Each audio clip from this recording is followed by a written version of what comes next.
Hello everyone, welcome to our channel. So in this video we are going to discuss the two representation of sets. First one is roster या फिर tabular form भी बोलते हैं हम इसको, and the second one is set builder form. तो students last video में हमने सेट के ऊपर एक बेसिक डिस्कशन किया था. सेट्स क्या होते हैं, एक एग्जांपल्स लेके हमने सेट को समझा था. उसके बाद फाइनाइट और इनफाइनाइट सेट हमने डिस्कस किया था. उसके बाद कुछ की पॉइंट्स हमने सेट्स के ऊपर डिस्कस किए थे और कुछ एग्जांपल्स लिए थे सेट के जो हम बेसिकली मैथमेटिक्स में यूज करते हैं. तो इस वीडियो में हम सेट की रिप्रेजेंटेशन देखेंगे. तो चलिए इस वीडियो को स्टार्ट करते हैं. So first we are gonna discuss the roster form. तो रोस्टर फॉर्म क्या होती है students? In roster form all the elements of sets are listed. जितने भी एलिमेंट्स है सेट के वो होने चाहिए. जब भी हम रोस्टर फॉर्म लिखेंगे वो दिखने चाहिए हमें. उसके बाद the elements are being separated by the commas. और जितने भी एलिमेंट्स हैं वो सारे कोमास लगा के सेपरेट होने चाहिए. And the next thing is enclosed with in the braces. और जितने भी एलिमेंट्स हैं हमारे वो किसमें होने चाहिए? ब्रेसेस में इंक्लोज होने चाहिए. एक एग्जांपल लेते हैं रोस्टर फॉर्म का. जब हम रोस्टर फॉर्म लिखेंगे कैसे लिखेंगे? मान लीजिए मेरे पास एक सेट है, ठीक है. क्या है उस सेट की कंडीशन कि वो 1 से लेके 4 तक उसमें एलिमेंट होने चाहिए, ठीक है.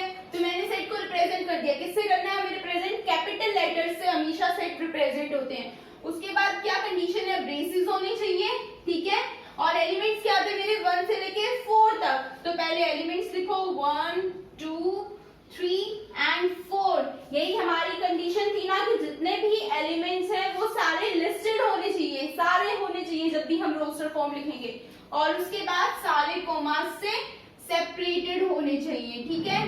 तो ये होता है हमारा तरीका रोस्टर फॉर्म लिखने का. जब भी मैं कुछ लिखूंगी रोस्टर फॉर्म में तो ऐसे लिखूंगी. उसमें सारे एलिमेंट्स होने चाहिए, कोमास होने चाहिए और ब्रेसेस होने चाहिए. अब मुझे सेट ऑफ वोवेल लिखना है तो मैं कैसे लिखूंगी?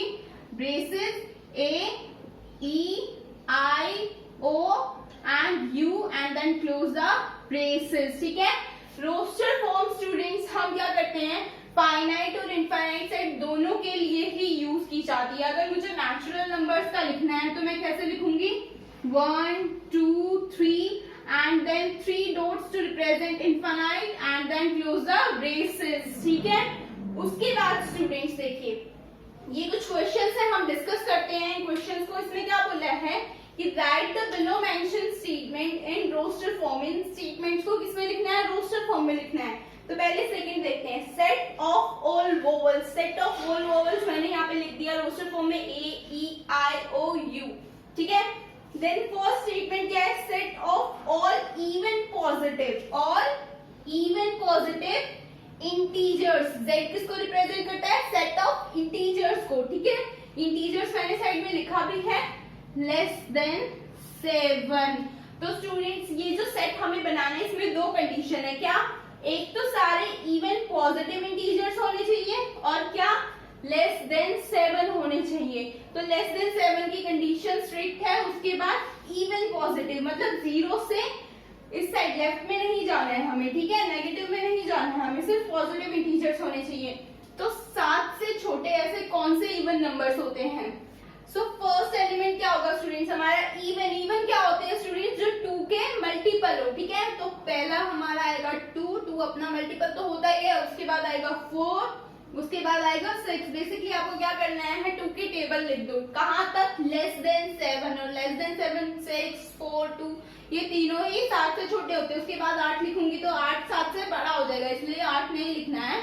और ब्रेसेस को क्लोज कर दो. तो ये क्या है? हमारी रोस्टर फॉर्म है. और सेट को रिप्रेजेंट कैसे करना है? Even positive. तो मैं यहाँ पे E से रिप्रेजेंट कर देती हूँ मेरे सेट को. और कैपिटल होना चाहिए ये, ठीक है. तो रोस्टर फॉर्म में हमें क्या देखना है कि जो एलिमेंट्स है वो सारे लिस्टेड होने चाहिए, एलिमेंट्स कोमा से सेपरेटेड होने चाहिए और ब्रेसेस में सारे एलिमेंट्स इंक्लोज होने चाहिए. बस यही है स्टूडेंट्स हमारी रोस्टर फॉर्म. एक जो की पॉइंट मुझे आपको बताना था स्टूडेंट्स रोस्टर फॉर्म में वो ये है कि मान लीजिए आपके पास एक क्वेश्चन गिवन है, ठीक है. एक वर्ड है आपके पास स्कूल, ठीक है. और क्वेश्चन में बोला है कि एक सेट बनाओ. उस सेट में इस वर्ड के एलिमेंट्स जितने भी हैं वो इंक्लूड होने चाहिए, ठीक है. तो एक मुझे सेट बनाना है. मान लीजिए मेरे सेट का नाम है A, ठीक है. और उस सेट में क्या होने चाहिए? इस वर्ड के एलिमेंट्स होने चाहिए. तो जब मैं एलिमेंट्स लिखूंगी तो क्या लिखूंगी? S C H O and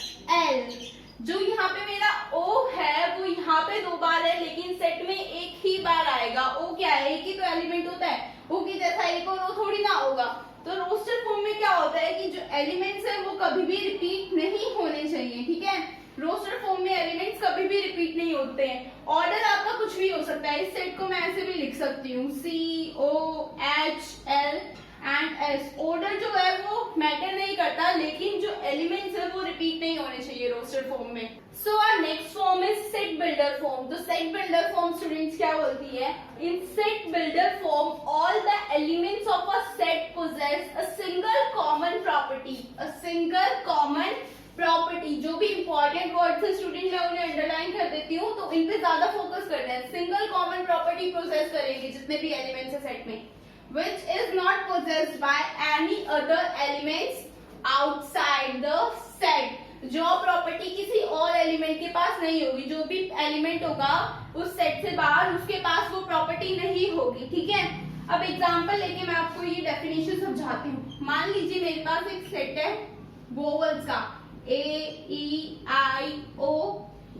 ठीक है। ये सेट मेरा रोस्टर फॉर्म में। अगर मुझे इसे सेट बिल्डर फॉर्म में लिखना हो तो सेट बिल्डर फॉर्म में स्टूडेंट्स मैं इसे कैसे लिखूंगी? V में ऐसे कैसे रहेगा, ठीक है। सेट को ऐसे कैसे रिप्रेजेंट करेंगे? ब्रेसेस भी आएंगे, ब्रेसेस भी ऐसे कैसे रहेंगे। अब मुझे इसको सेट बिल्डर फॉर्म में लिखना है, तो सेट बिल्डर फॉर्म में स्टूडेंट्स हम बेसिक इंग्लिश का यूज करते हैं, ठीक है। अब देखिए ये जो रोस्टर फॉर्म है इस सेट की, इसको सेट बिल्डर फॉर्म में कैसे लिखना है पहले मैं लिख देती हूँ, उसके बाद मैं आपको समझाती हूँ।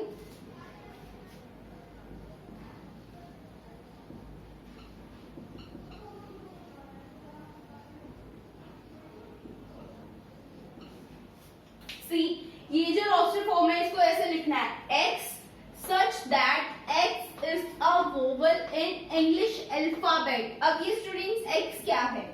देखिए x एक एलिमेंट है जिसको हम रिप्रेजेंट कर रहे हैं क्या दिखाने के लिए? x represent elements of set. x क्या कर रहा है? एलिमेंट्स ऑफ सेट को रिप्रेजेंट कर रहा है। x can be a, x is equal to a मतलब जो ये a है ये x है, ठीक है। और x is equal to b कुछ भी, ठीक है। अब x क्या कर रहा है? x रिप्रेजेंट कर रहा है सेट के एलिमेंट्स को। तो x मैंने मान लिया है कि ये मेरे सेट के एलिमेंट्स को रिप्रेजेंट कर रहा है। तो x सच दैट x इस प्रकार है, x is a vowel in English alphabet की। जो x है वो क्या है? वोवल है इंग्लिश अल्फाबेट का। अब स्टूडेंट्स यहाँ पे हमने ये सिंगल कॉमन प्रॉपर्टी क्यों बोला था? क्योंकि ये जो मेरे पास सेट है, इस सेट में जितने भी एलिमेंट्स है वो क्या है? सारे वोवल्स हैं, ठीक है। जब जिस सेट के एलिमेंट्स एक ही प्रॉपर्टी के होते हैं उन्हीं को हम सेट बिल्डर फॉर्म में लिख सकते हैं। अगर उनकी प्रॉपर्टी सिमिलर नहीं है तो स्टूडेंट्स वो हम सेट बिल्डर फॉर्म में नहीं लिख सकते हैं। तो जो स्ट्रिक्टनेस है सेट बिल्डर फॉर्म की वो क्या है कि एक सिंगल प्रॉपर्टी होनी चाहिए जितने भी एलिमेंट्स हैं सेट में हमारे। एक और एग्जांपल मैं ले लेती हूँ इसका। तो एक एग्जांपल ये स्टूडेंट्स मेरे पास एक सेट है A। इसमें क्या है? एलिमेंट्स है 4 5 6 7 8, ये एक एलिमेंट्स है। अब मुझे इसको क्या करना है स्टूडेंट्स? सेट बिल्डर फॉर्म में लिखना है। तो सेट बिल्डर फॉर्म में मैं इसको कैसे लिखूंगी? जो हमारी फर्स्ट लाइन होगी स्टूडेंट्स वो हमेशा सेम होगी। वो क्या है? x such that x, ये हमारा हमेशा सेम होगा। यहाँ पे आप x भी लिख सकते हैं, y भी लिख सकते हैं, z भी लिख सकते हैं, कुछ भी लिख सकते हैं। ये बेसिकली क्या कर रहा है? ये हमारे सेट के एलिमेंट्स को रिप्रेजेंट कर रहा है। तो x such that x is a number, x is a number which